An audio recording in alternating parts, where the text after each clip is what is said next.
जय महाकाल। नमस्कार दोस्तों।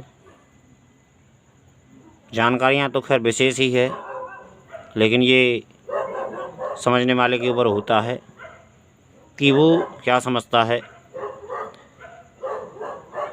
प्रचंड जप और भगवान, जिसे कुछ लोग ईश्वर भी कहते हैं और परब्रह्म भी कहते हैं, प्रचंड जप जो होता है, तंत्र में ये विधान होता है कि 21 दिन में किसी भी साधना को हम सिद्ध कर सकते हैं और प्रत्यक्ष रूप से सिद्ध कर सकते हैं हम। लेकिन इस बात को समझने में व्यक्ति को शायद 21 महीने से ज़्यादा लग जाएं। यह एक ज्ञान की कोटि होती है। कुछ लोग अक्सर जल्दबाजी में रहते हैं और पैसा तो खर्च करने के लिए तैयार हैं, लेकिन अपने आप को छोटा समझने के लिए तैयार नहीं हैं और अपने आप को कुछ विशेष समझते हैं। थोड़ा सा कहीं से कुछ सीख लिया, थोड़ा सा कहीं से कुछ जान लिया, तो अपने आप को बहुत बड़ा समझते हैं वो लोग। जबकि सत्यता ये है कि कोई कुछ भी नहीं है इस जगत में। ना तो भगवान कुछ है इस जगत में और ना इंसान कुछ है इस जगत में। सबका अपना अपना कर्तव्य है, सबका अपना अपना फर्ज है। समझने वाली बात यह है कि हम चाहते तो बहुत कुछ हैं, लेकिन करने में हमारी सामर्थ्य नहीं है। और उससे ही बड़ी बात कि हम पैसे से हर चीज़ को ख़रीदना चाहते हैं और पैसे से ही हर चीज़ की तुलना करते हैं कि पैसा खर्च करो और सब कुछ मिल जाता है। और यहाँ फिर जो जानकार है उससे बड़े जानकार हम बन जाते हैं और यहाँ फिर हम कुछ अपने आप को ज़्यादा ही ज्ञानी समझते हैं।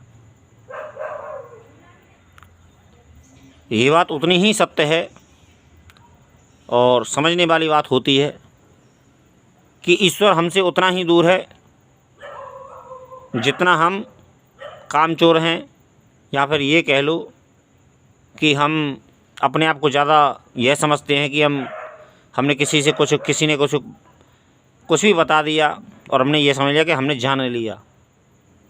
तो ये सबसे बड़ी मूर्खता होती है इंसान की। इंसान के अंदर दंभ बहुत है। मनुष्य जाति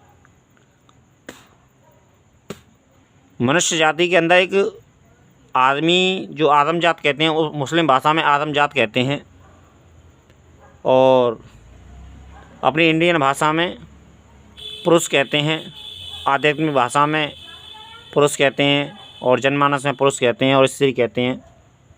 तो जीव जाति जो है, जिसे आदमी का ही नाम संज्ञा दिया गया है, ये अध्यात्म की बातें हैं।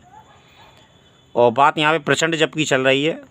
तो प्रचंड जप होता क्या है? सबसे पहले तो यह बात समझ लो कि प्रचंड जाप सबसे पहले तो बहुत सरल होता है और कठिन जब तक होता है जब तक समझ में नहीं आता है प्रचंड जाप। एक बात सदैव याद रखना, तंत्र का जो विधान है वो 21 दिन का ही होता है और 21 दिन में ही सिद्धि प्राप्ति मिलती है और 21 दिन में ही आवास भी होता है, प्रत्यक्षीकरण भी होता है। यदि आप जानकार हैं तो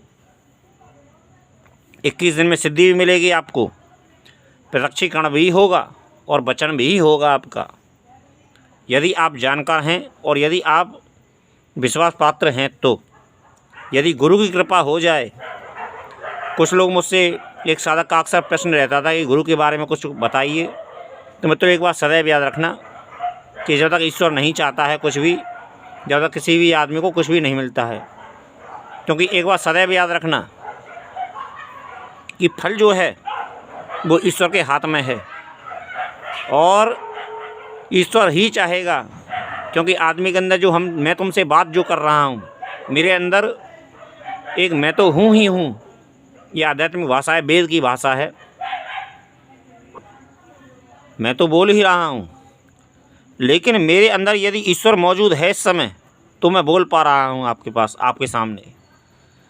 यदि चने में जब चना भुन जाता है तो वो अंकुरित नहीं होता है, और यदि चना कच्चा हो तो अंकुरित होता है। यदि उसे किसी ज़मीन में डाल दिया जाए तो स्वयं अंकुरित हो जाएगा, उसे किसी भी चीज़ की आवश्यकता नहीं है, क्योंकि उसमें ये योग्यता है अंकुरित होने की। चने में सबसे जल्दी योग्यता पाई जाती है उगने की। और चने की एक नॉर्मल भाषा में, आध्यात्मिक भाषा में, चने का